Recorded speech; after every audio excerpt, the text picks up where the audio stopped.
Les tableaux qui parlent, une série de podcasts par Francis Rousseau. Gustave Courtois, 1852-1923, le trieur de maïs, musée d'art et d'histoire de Pontarlier.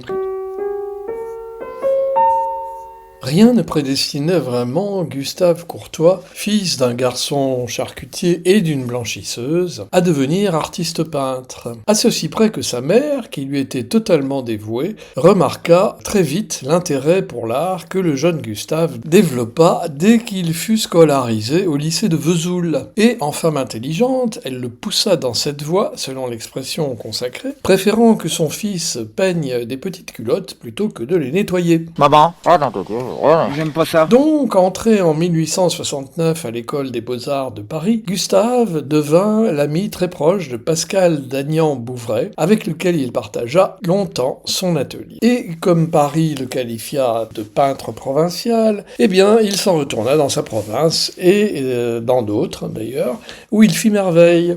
Adieu Paris. Oh non. Ah bah si. Le modèle est paysan. Comtois, basque, savoyard, on ne sait pas trop. En tout cas, il ne s'agit pas de Maurice Doriaz, qui fut le modèle favori du peintre. Consultez à ce sujet notre podcast numéro 56, donné en lien.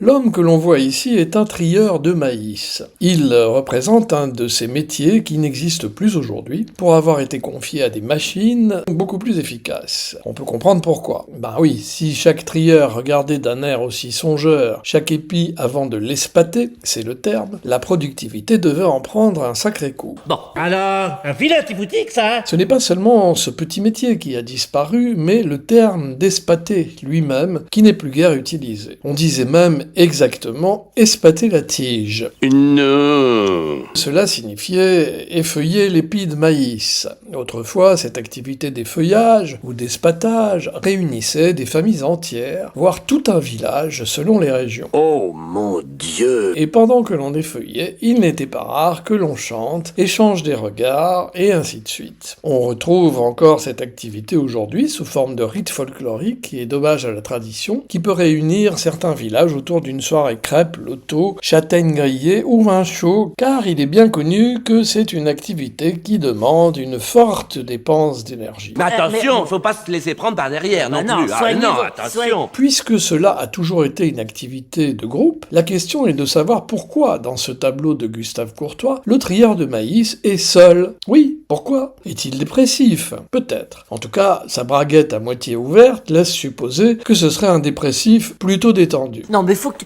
tu dérapes. Torse nu, joli torse d'ailleurs, Oui, bon, ça va. assis sur une planche en bois, avec la montagne comme seule vis-à-vis, il désigne mollement d'une main abandonnée une douzaine d'épis de maïs posés sur une pierre et déjà presque tous espatés. Tous ces héros de la pelouse, vraiment, vous êtes des gars formidables. Et particulièrement Zizi. De l'autre main, il tient fermement un des épis qu'il vient d'effeuiller et qu'il observe d'un œil à la fois songeur et scrutateur. Rien de plus normal, puisque après les avoir effeuillés, son rôle était de classer les épis en fonction de la grosseur des grains. Ah, d'accord, je vois ce qui t'intéresse. Hein? Il peut aussi y avoir une autre signification pour qui se souvient que ces séances d'effeuillage avaient un double, voire un triple sens. Dans les campagnes, elles étaient toujours l'occasion de faire se rencontrer des garçons et des filles qui ne s'étaient jamais rencontrés jusque-là, bien que vivant dans le même village. Évidemment, hein, c'est la fête des corps et des crampons. Au Pays Basque, on appelait même ce type de séance Arta Zuriqueta, une séance pendant laquelle, sous prétexte du travail, l'effeuillage avait pour but de faciliter les rencontres et mariages dans le meilleur des cas. La symbolique de l'effeuillage de l'épi pouvait alors avoir valeur d'enseignement sexuel pour les jeunes filles, à savoir, en gros,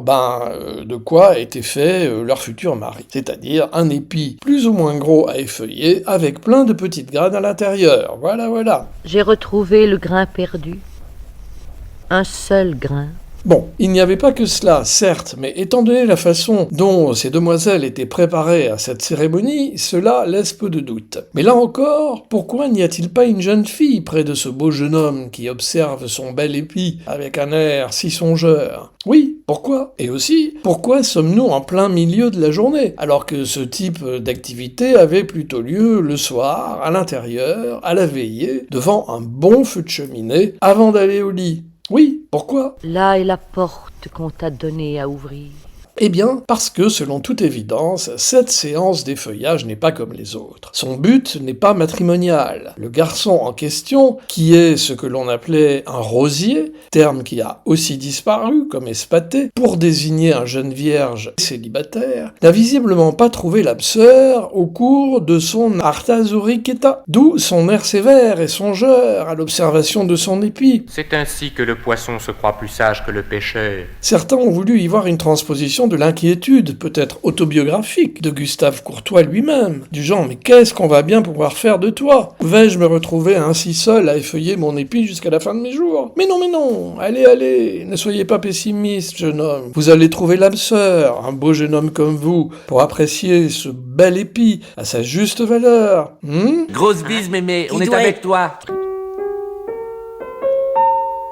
Ponctuation sonore. Les Deschiens, Allez les Bleus, Paul Claudel, Le soulier de satin, 1950.